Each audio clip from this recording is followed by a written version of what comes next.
Hello, this is Paul Solentrop of Wichita State University Strategic Communications. Thank you for listening to the Roundhouse podcast. Today's guest is Wichita State softball coach Kristi Bredbenner. Kristi joins us to talk about fall softball. The Shockers played 8 fall scrimmages in addition to their practices, most notably beating Kansas and Missouri, losing twice to Oklahoma State in their 4 matchups against NCAA Division I opponents. They will continue with individual workouts in preparation for next spring's schedule, which starts in mid-February. To remind you, Wichita State went 34-18 last spring, played an NCAA regional for the second consecutive time and third time in the past 4 seasons. They returned 6 of their top 7 hitters from 2022, including All-Americans Sydney McKinney and Addison Barnard, plus starters such as Zoe Jones, Lauren Lucas, and Lauren Mills. Kristi, we're recording a few yards from the new batting cages, new turf area that is by the third base dugout here at Wilkins Stadium. Let's start there. How is that extra space helping this fall?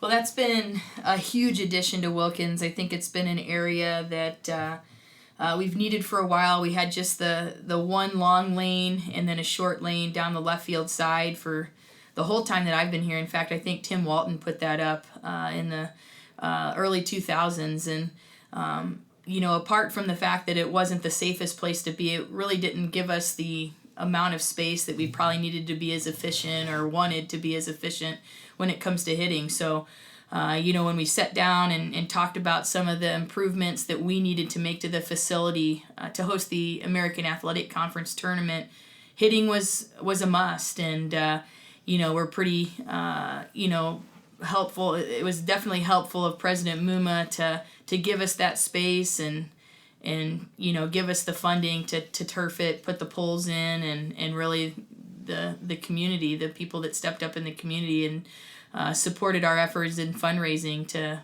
outfit it with some great equipment. And I think the nice thing is it's open and accessible with lights for our girls to go in and hit in the evenings and things like that. I think if you ask Coach Economan, it's been a great addition and just allows us to have more room to breathe and safer environment. We can have 7 or 6 cages, or we can break it down into just the 3 big cages. And the nice thing about the big cages, you see a little bit more ball flight, so you understand, okay, I went with that a little bit more versus a little 14-foot wide cage. Sometimes you think you hit it pretty well in that type of a cage, but when it's a little bit bigger, you have a little bit more of an understanding of how well you hit that ball and where you hit it. So huge addition, and the equipment that came with it. I think we ended up ordering 5 pitching machines, a bunch of safety screens, balls, things like that we haven't really had the funding for these last 12 years that I've been there to get something of that expense. And I think that proved this year that it's going to be something that's very, very useful and hopefully used by the girls a lot when they have some free time. So take us back to, I guess, late August, early September. You were planning fall practices. What were your priorities? What did you want to get accomplished? Well, I think early fall, when we talked originally, it was, okay, this is going to be a great, great fall for us. We had 6 games scheduled against Division I opponents and 2 games scheduled against non-Division I opponents, so 1 against Pittsburgh State and 1 against Seminole. And we had a couple different scheduling changes. Team dropped out of the Kansas City tournament that we were going to, and so then we ended up playing Oklahoma State at that tournament unexpectedly. So that doubleheader that was originally scheduled for here ended up being a 10-inning game and just 1. And then Coach McFalls at Kansas and I chatted about the non-smart decision we made to have a game this Friday actually in Lawrence that would have been a doubleheader when this is a big recruiting weekend, and neither of us were going to be able to get where we needed to late Friday night to be able to get in 2 days of recruiting on Saturday. So we ended up having to move that. When we moved that also went from a doubleheader to a 10-inning game. And so we quickly went from 6 games against Division I opponents to 4 and adding a couple junior college games. And we were thankful for Callie and Hutch to be able to even play us later in the season. But, for us, the outlook really is to kind of just see where we're at. We've got 6 new freshmen and a transfer in Lauren Howell. And, we do return a lot offensively, defensively. We lost a lot in the circle. And so really for me, especially right now, we're doing individual meetings. We're talking a lot more about how we did in those Division I games versus how we did in those other games, the junior college and the Division II games, because they're a bigger representation of, okay, this is a little bit more likely who you're going to play this next spring. And so to me, that's what it's all about. It's, getting some reps, getting some at-bats, getting some circle time, and defensively kind of doing some different lineups, seeing who steps up, who can focus on the speed of the game because it's different for a lot of freshmen, and really giving everybody an opportunity to prove themselves. And I think that's what you always are trying to do in the fall, is kind of take the nerves out of the experience of playing on the big stage, because when you're playing a team like Oklahoma State or Missouri, Kansas, obviously Big 12, SEC teams, Oklahoma State went to the World Series, you're getting tested right off the bat, and you don't have a ton of practice time to get prepped for those types of tests that we do when we're going to be in the spring. And so, just to kind of see where the girls are initially, and hopefully how we grow over these next couple months getting prepared, because we're going to play all but Missouri in the spring. And so I think for us, it's just kind of learning our team, understanding what we need to get better at, and kind of growing and setting our individual work for these next 5 weeks based on how those games went. My understanding was Alex Aguilar might be a good example of somebody who benefited from those Division I. She came through, I think, in a big situation against Mizzou, if I'm remembering that right. What did you see in those scrimmages, especially against the Division I opponents, that you really liked? Yeah, I thought we just had a meeting with Alex and talked about that game at Mizzou. Came in, I think, runners at second and third with one out, and hit the first batter, so I think got a little bit of the jitter out, but then was able to get out of the inning unscathed. And, I think when you look at an Alex, a kid that has had a lot of success in the travel ball, circuit, had a nice high school career. When you get her into the circle and they're playing against big opponents, you want to see, okay, is she afraid? Does she attack pitches? How is she taking this on? And she did better against the better teams than she did against the teams that we were supposed to beat. And so you like that. You like that you're seeing her kind of step up. And, and talking to her today, the challenge is doesn't matter who's wearing the jersey across their chest. You should want to beat them every game, and challenge yourself to, if it's a team that you should be beating, say, hey, I'm challenging myself. I want to throw a one-hitter, I want to throw a no-hitter, I want to throw a shutout, or maybe it's the number of pitches you throw per inning. I want to keep it below 15 every inning and get us back in this dugout. And I think she had her first true opportunities of seeing and testing the waters of what it's going to be like playing against some pretty quality opponents, and I thought she did really, really well. Alex is a freshman. She is from Midland, Texas. So let's stay with the pitchers. Caitlin Bingham and Aaron McDonald threw a lot for the Shockers last year. They are gone. We talked about Alex a little bit. Lauren Howell is a transfer from Arkansas. Tell us about her fall. Yeah, for her, this was all about experience. She didn't get a ton of innings at Arkansas. She's a junior coming in.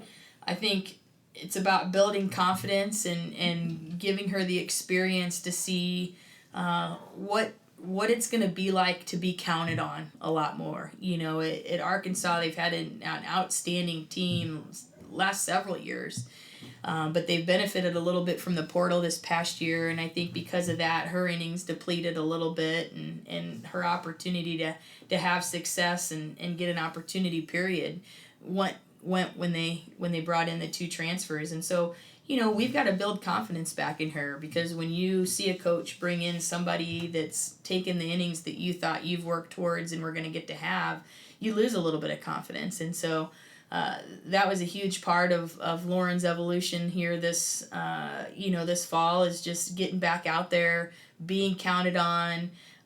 Nobody's going to bail you out. We faced Lauren actually last year, and I remember it vividly. We were playing Arkansas, and they made a pitching change, and we were starting to hit a little bit, maybe had a couple walks, and put Lauren in. They let her throw to one batter, and it was Sid, and either she hit Sid or Sid got a hit or something, and they took her out right away. And, that might be the case in a rare situation next spring, that we're going to take somebody out that fast, and, it doesn't happen very often, but we weren't going to do that this fall. She's got to be able to work through it and you saw it. She had a tough third inning against Oklahoma State here at home, where I think, she ended up walking 3 or 4 girls, giving up a couple hits. I had a 2-run home run hit off her by Lexi Kilfoyle, and it's like, look, we're not going to bail you out. You got to figure out a way to kind of work through this, and we eventually made a change after a few batters, but, those are really good teachable moments. They were opportunities that she wasn't getting, when she was at Arkansas. And so, I think we're going to see a lot of good things out of her. I think she's got to get back into being in softball shape as far as mentally, physically. I think that she's got a really strong drop ball, can go up with the rise. I think we're going to work on change up a little bit, but really just getting back her fundamentals and confidence. And, I think that's going to be the big thing for us over these next 5 weeks. And when we get back in January is getting her as prepared to throw a number of innings for us, because I think she's got the potential to have a lot of success. She is from Jefferson City, Missouri. Was she someone that you had a relationship with before she went to Arkansas? No, she committed to Arkansas at the very latest was when she was a freshman in high school. So she was a commit for a long, long time, back when the early commitment was happening. And so a kid we knew of. I mean, she was always good, played for Top Gun and played on the Aces out of the Kansas City area, good travel ball teams. And never watched her really once she committed, because it was one of those situations where she was snapped up early and ended up not working out for her. So last spring, Lauren Lucas, outfielder, made a big jump from a freshman, played in, I think, 13 games, and then she was all-conference last year as a sophomore. Anybody else maybe you see is on a similar trajectory? Yeah, I think Allie, I thought Allie had a nice year last year. If we want to keep the topic to pitching, I think she had a nice first-year freshman. Secrets are out. She's a lefty. She spins the ball, has a good changeup. I think for her, it's about the thinking part of it now. She's somebody that I think tries to throw harder, kind of gets fired up and loses a little bit of her composure. And I think you can expect that as a freshman, and that's the part that has to change as a sophomore. You're maturing and you're understanding how to win and how you're at your best. And, she's got to trust her stuff. And I think if she does that, she'll continue to improve in the circle. I think offensively, as far as non-pitchers, I think it'll be interesting to kind of see what happens between Jess Garcia, Cam Compton, Kristen Nelson. I mean, those are 3 girls that have had experience in certain seasons. Cam's not as much last year as the year before, but Jess and Kristen especially split off quite a bit at third. And when it comes down to it, it's going to be who hits. And just like Lauren learned and started putting the focus in on, if you put in the time offensively with Coach Economan and then on your own doing the things that she's teaching the right way and really focusing in on them, you're going to see big results. And between Jess, Kristen, and Cam, I mean, that's going to be the deciding factor, because Zoe's going to play the other corner. So whether it's first or third, I think Zoe's got a great chance of being the everyday starter at one of those positions. It's the other position that's going to be determined by offense some days, maybe defense some days, depending on who we play. But at the end of the day, you'd like to have somebody consistently performing at a high level. And so those 3 have high ceilings. They just have to continue to work, get out of their comfort zone, be okay with maybe failing for a little bit because it's not perfect, because we're trying to do something, and working through that failure to start seeing success. And I think you might see a big improvement. I actually think Bailey Urban's a person to keep an eye out for. Obviously, I know she's going to be hurt, but she was having a pretty good year last year when she ended up getting hurt and was hitting the ball well, and she's starting to swing a little bit of live off me. And I mean, just knowing that she's not 100%, the at-bats and the contact that she's made has been pretty significant. So we're excited to get her back too. But Bailey she played in 16 games last year and hit .333. So she'll be ready for the spring. Is that the hope? Yeah, that's definitely the hope, and it should happen. I think the biggest thing for her is she's not, if I remember correctly from a calendar perspective, she's not fully cleared until January, which is pretty late. So she misses a lot of the live reps and those types of things she'll have to get caught up on in January. But she's working hard doing the things that she can do right now, and looks good doing them. So we can stay on the infield. We can probably figure on Sydney McKinney at shortstop, but then as you mentioned, Zoe Jones, maybe one of the corner spots after she played second last year. Take us through the infield and how that might shake out. Yeah, I think, first and third are really going to be determined offensively, and the four that are in the running, and maybe even five if you count Caroline Talent, who's just been one of those people, kind of like a Lauren Lucas. She's got a longer way to go just because she hasn't played high-level travel ball for a long time. I mean, she played in Tennessee, but not to the extent that most of our kids have. So she's behind a little bit just from the eye test as far as being able to recognize pitching and seeing really good quality pitching up at the plate. But she's made a pretty big transformation, and so she's another option at a corner position. But you've got Kristen Nelson, Jess Garcia, Cameron Compton, Zoe, and Caroline, that are going to be fighting for first and third. And like I said, most of the time it's going to come down to offense. When you play teams like a Central Florida or a team that bunts and slaps and things like that, a little bit more than the defense might change over from that third base position. And that's what we did last year. I mean, if you remember correctly, in the conference tournament, Kristen played third against South Florida. Jess played third against Memphis. We knew we were going to score quite a bit against Memphis, and so you can kind of trade off a little bit of that offense and defense there.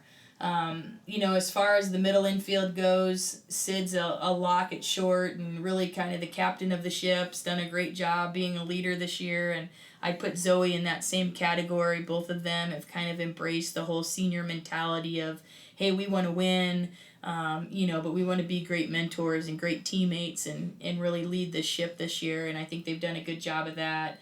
And Sid's got her work cut out for her because her mate in the middle infield is most likely going to be a freshman.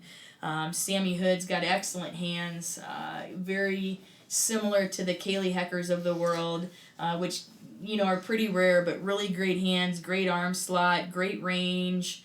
You almost have to kind of dial her in a little bit, which was all Kaylee when she first got here, all legs and arms, and just, makes plays that you shake your head at. I think she's got to turn it on offensively. She's shown that she can have significant power numbers offensively. She holds the DFW high school record for home runs in a season. But that was against high school pitching. When you elevate your game and you play at the Division I level, there's a pretty big difference in that pitching that you face. And so she's working hard at it, and, I think she'll come around, but, we're going to have to really kind of hone in offensively on her. Sierra Hoekstra, another freshman, athletic, really has great hands and very strong overhand throw.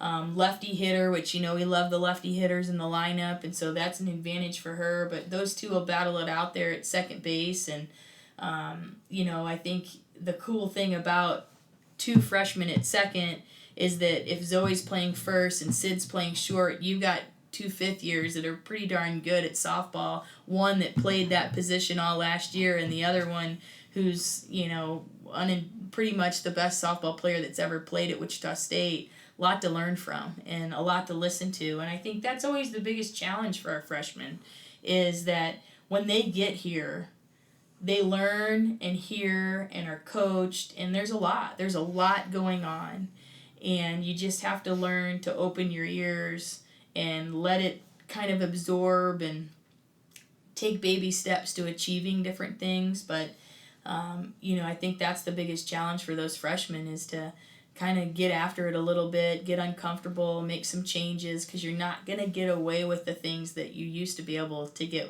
away with at this level. The game's too fast, and so, if your transition's not very good, but your overhand throw made up the difference of it, that transition's got to change now, or little things like that. And I think you've got two really good teachers on each side of you that are going to help Sid, or that are going to help Sierra and Sami learn to be the best versions of themselves.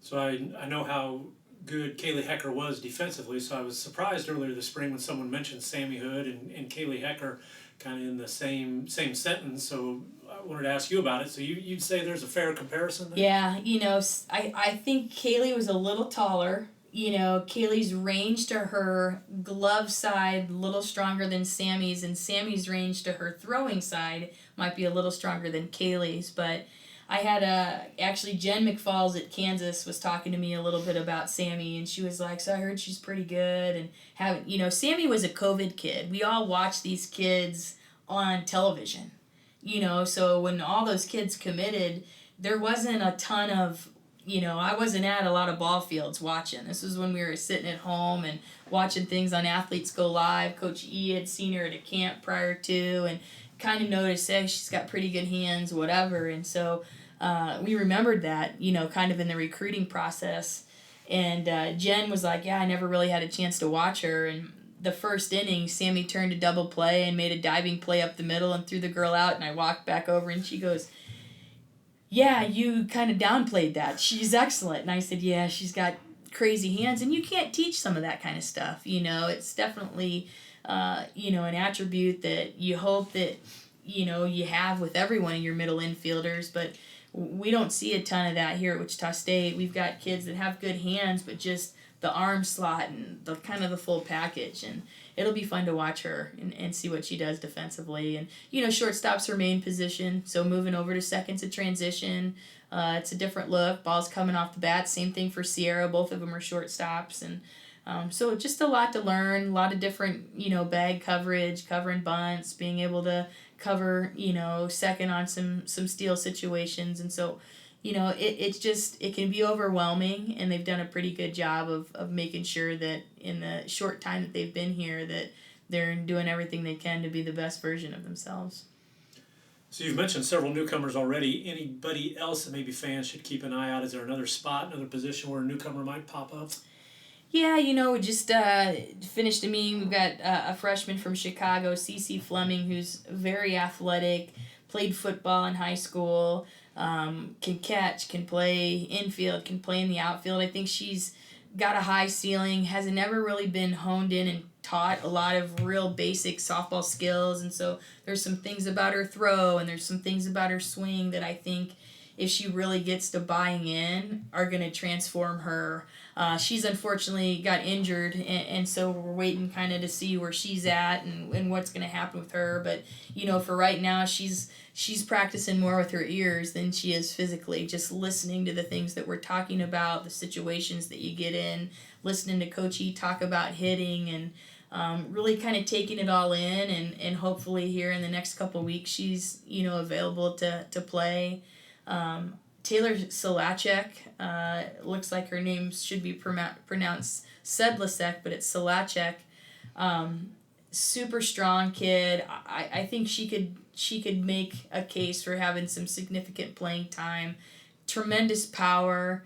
Another one that we have to kind of rein in. She loves the game, is always getting after it and wanting to be perfect. And so I think really mentally she has to kind of rein it in a little bit and let her ability take over versus sometimes the will can get in the way a little bit sometimes. And but she's a middle infielder that we've moved into the outfield, and so she'll give Bailey Urbon and Lauren and Addie some run for their money as far as competitors. But I wouldn't want her to be with a different group. I think because she's with a group that's so athletic and have had a lot of success. And Addie right away as a freshman, Lauren not necessarily right away, but worked at it and got so much better. And so she's a really great example of, you may not play a ton your freshman year, but don't give up on it. Learn from that freshman year and put the time in to get better then so that you're, picking up where you left off at the end of your freshman year in a better spot than you were if you were to just kind of given up and said, oh, I'm not going to play, so I'll just look forward to next year. I think that there's a lot to be learned from them out there as role models, and so I think she's another one. Sarah Proberts, I think she's one of your kind of middle relievers. I think softball is turning into more of your bullpen type pitching staff where you're going to have different looks, different speeds, different go-to pitches, and Sarah's got a nice changeup, brings it from the left side, and for her, I think it's just creating confidence and knowing that she can go in and, she might only be used for 1 or 2 innings here or there to keep a team off balance, and you look at who you're sandwiching her with. and you're smart about that, she can be really effective and somebody that we can count on as well. So you got two really accomplished returners in Sydney and Addison.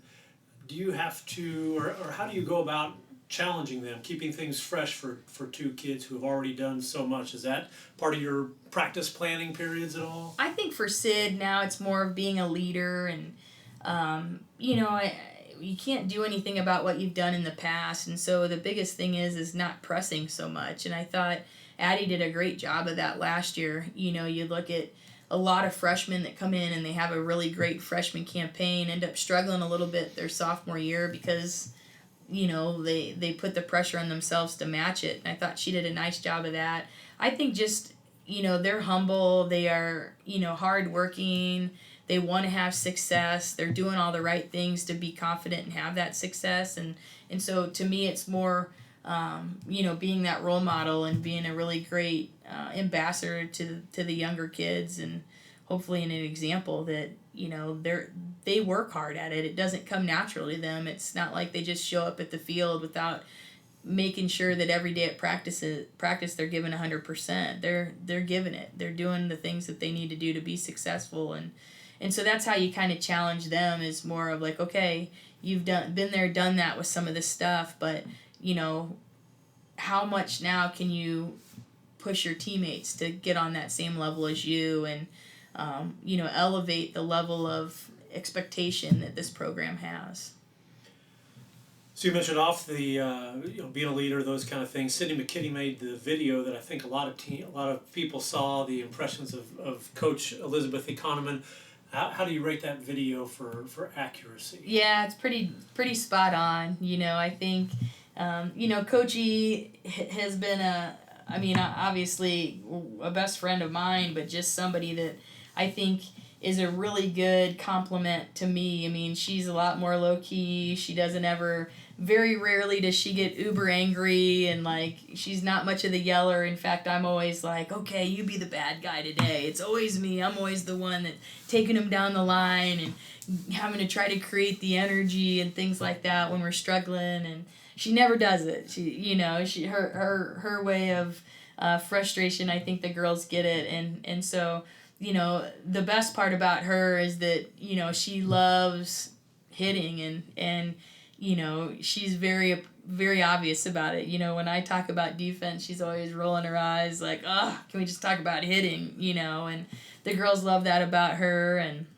doesn't like to bunt, so it was easy for me to think of something that was gonna be a good representation of how she would handle it if I bunted or didn't bunt. And but I think it just goes to show, I think Sid's done such a great job of her brand, but her brand and identity with Wichita State, and bringing it back to our program, and the great things about our program, and Elizabeth's definitely one of them.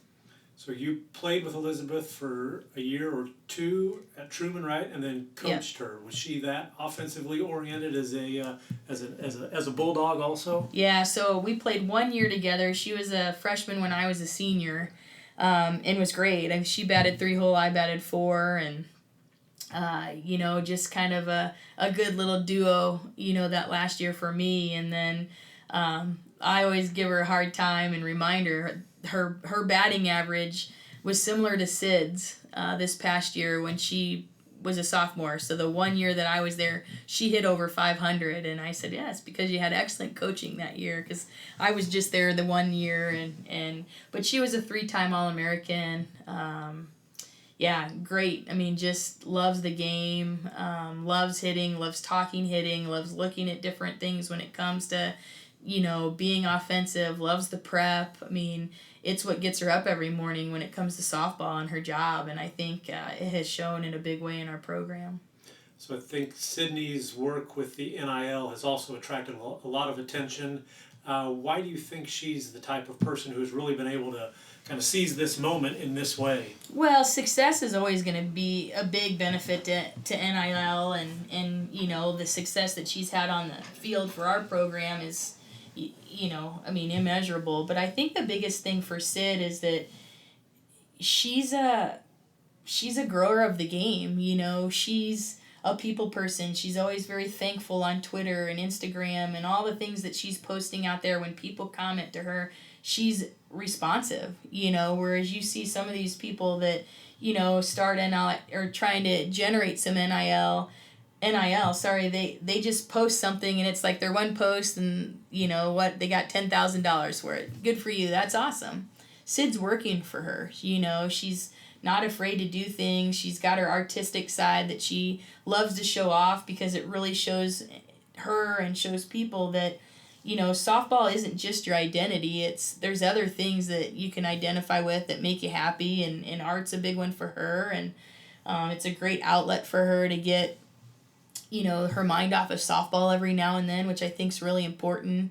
I just think she's a good person, and to me, I would much rather get behind a student athlete that's had success, that is a good person and is willing to be thankful and embrace growing the sport and the people that love it, than the one that's just looking for a handout. And I think she's not afraid to do things. Man, we talked this morning and she said she's got quite a few meetings and different Zooms that she's got. She's got a meta meeting today, and so she's taking charge of her own brand too, and really, being picky about what she gets involved with to make sure that it's something that's going to be positive for the sport and positive for herself. And I think that goes a long way. She's done a really nice job with it. Kristi, thank you for your time. We appreciate it. You're welcome. Thanks, Paul.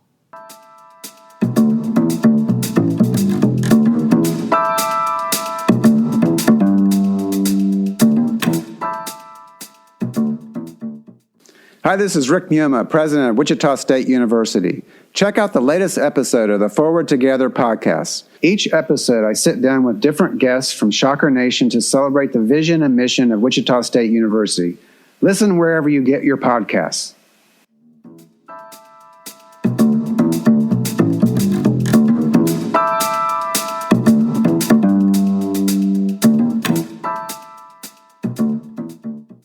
Thank you for listening to the Roundhouse podcast, courtesy of Wichita State University Strategic Communications. We appreciate your time.